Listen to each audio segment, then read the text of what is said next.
Assalamualaikum warahmatullahi wabarakatuh. Jumpa lagi dengan video Bengkel Logika.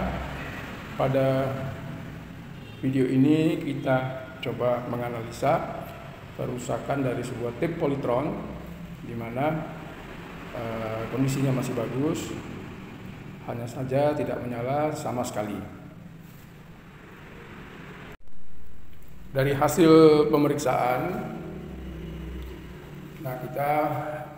kita mendapatkan kerusakan yaitu pada trafo.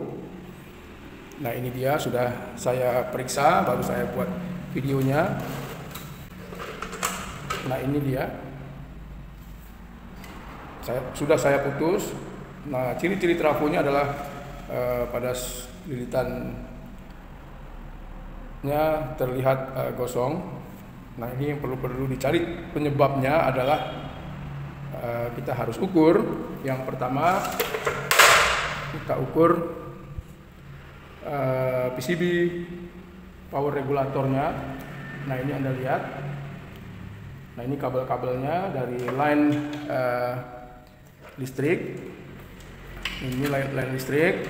Kemudian mengalir kemari. Nah, kita urutkan kabelnya. Ada beberapa kabel. Nah, ini line AC-nya 220 dan 110. Lalu kita lihat di sini ternyata line 110-nya sudah dihubungkan. Jadi tinggal line 220-nya. Nah, kita lihat yang tengah. Nah, ini warna biru dan hijau, ini dihubungkan.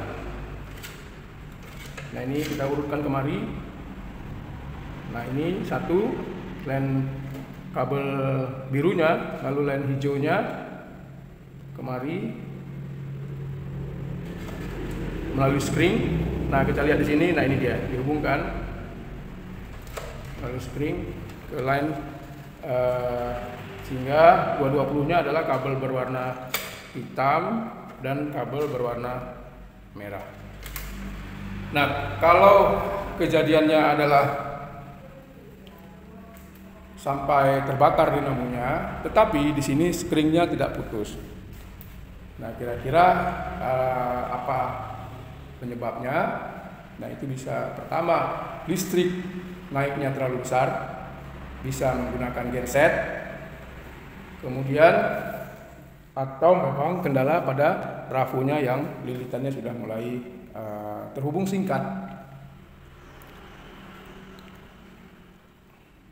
Atau bisa juga karena tip ini dinyalakan terlalu besar suaranya, karena batas volume itu walaupun bisa keluar suara sangat besar, tapi ketika suara sudah mulai pecah, nah ini volumenya. Nah, ini bagian tune untuk tuning radionya. Maka ketika volumenya terlalu besar, terjadi hubung singkat. Hanya saja di sini skringnya tidak putus, atau karena skringnya terlalu besar, nilai fuse-nya, nilai resistansi fuse protektornya. Di sini kita lihat memang agak besar kawat yang terhubung pada rangkaian ini.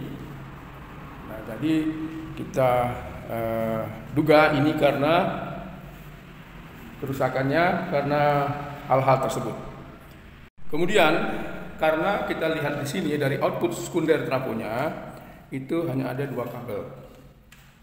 Karena 2 kabel, maka kita pastikan trafo yang digunakan dari tip polytron ini sistemnya 0. Kemudian berapa tegangan yang dipakai trafo itu? Nah, kalau kita lihat dari baterainya ada 8 buah.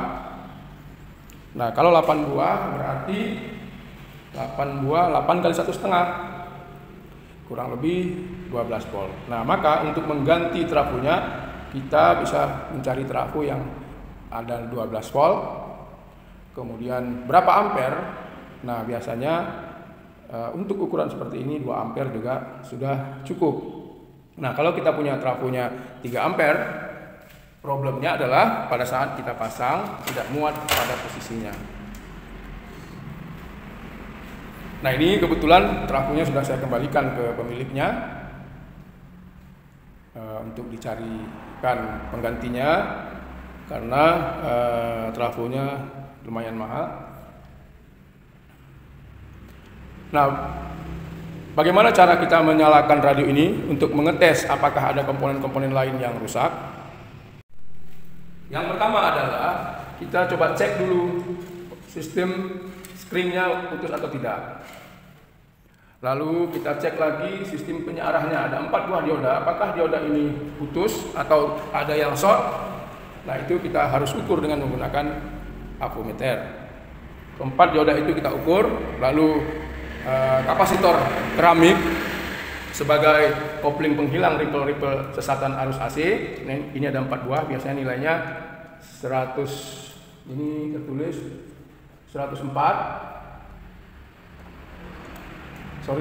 berarti 100 nano, 10 nano. Nah, maka kita ukur. Nah, patokannya adalah kapasitor keramik itu yang penting tidak short. Nah, jadi kita ukur dengan menggunakan avometer. Nah, kalau belum bisa, coba nonton lagi video saya bagian mengukur kapasitor keramik. Di sini saya karena belum ada trafonya, maka saya coba eksperimen untuk menggunakan power adaptor dari bahan-bahan seperti ini, di mana pelajari dulu mana positif dan negatifnya, kemudian ini berapa ampere dan tegangannya berapa. Nah, ini 12 volt. Nah, sekarang saya langsung pasang pada input AC-nya, karena kalau kita pasang pada input AC-nya maka nanti arus akan mengalir posisi dioda yang sesuai. Boleh terbalik-balik, jadi boleh kita bolak-balik, nggak masalah. Yang penting belum masuk ke jalur DC-nya, masih di jalur AC sekundernya. Nah, kita pasang. Oke. Setelah kita pasang, kita cokkan.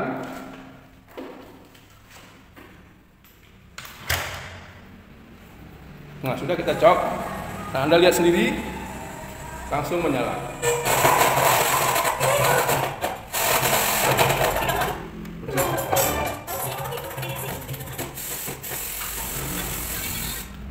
Nah, terlihat dari suaranya sudah menyala. Tinggal apakah nilai ampere dari trafonya cukup untuk menyalakan secara ideal suara speaker dari radio Polytron ini. Nah, itu kita lihat setelah kita pasang, kita besarkan volumenya. Jika suaranya bersih tanpa ada cacat serak ataupun seperti kekurangan arus, maka 2 ampere dari trafo ini sudah cukup. Tapi kalau saya lihat di sini idealnya adalah adaptor yang 3 ampere. Nah, jadi kalau model radio tape seperti ini ada menggunakan baterai, itu bisa kita pakai sistem trafo 0, artinya 0 ke 12, 0 ke 15, 0 ke 6. Nah, kalau kita punya trafo yang CT, nah kita harus menjumlahkan masing-masing CT-nya. Misalnya kita punya tegangan 6 CT, nah 6 dengan 6 kita ambil salah satu 6 dari voltnya, kita jadikan 0. Jadi sehingga bisa juga menjadi 12 volt. Nah, tapi ini karena simpelnya adalah kita gunakan trafo yang sudah ada. Karena banyak trafo-trafo seperti itu tidak dipakai lagi, tinggal kita pasang. Baiklah, demikian sedikit pembahasan tentang trafo dari sebuah radio dan tape Polytron. Semoga ada manfaatnya. Assalamualaikum.